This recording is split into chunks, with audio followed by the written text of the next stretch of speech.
Welcome back to the channel. So as you guys can see, today I'm going to be installing this closure wig, and it is colored from IncolorWig. So I don't know if you guys remember, this is around Halloween and stuff. I did have a like orange spice type of colored wig from this company. So this time I have this super cute gray one. So it's kind of a mix between gray and blue, I guess.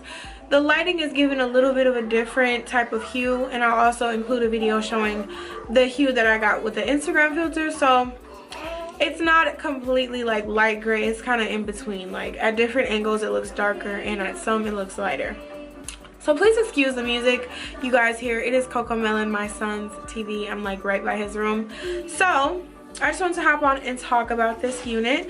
So this unit is a 22-inch silver gray 150 density closure wig, and it is machine made from IncolorWig.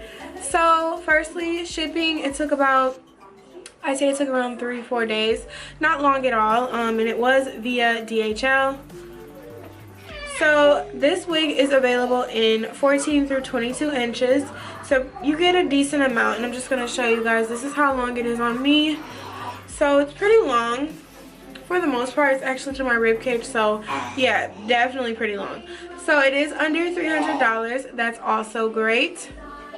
So the cap construction, it is 3 combs and adjustable straps, and I am going to be styling it into a side part. Now I usually don't do that with closures, but this is a semi side part. I had it more to the side the other day, but I just wanted to do a little quick install for you guys.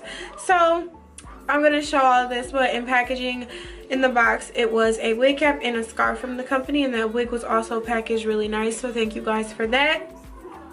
So without further ado, let's just hop into this little install. I hope you guys enjoy this. All links will be below, and I will see y'all in the next video. You gotta feel me.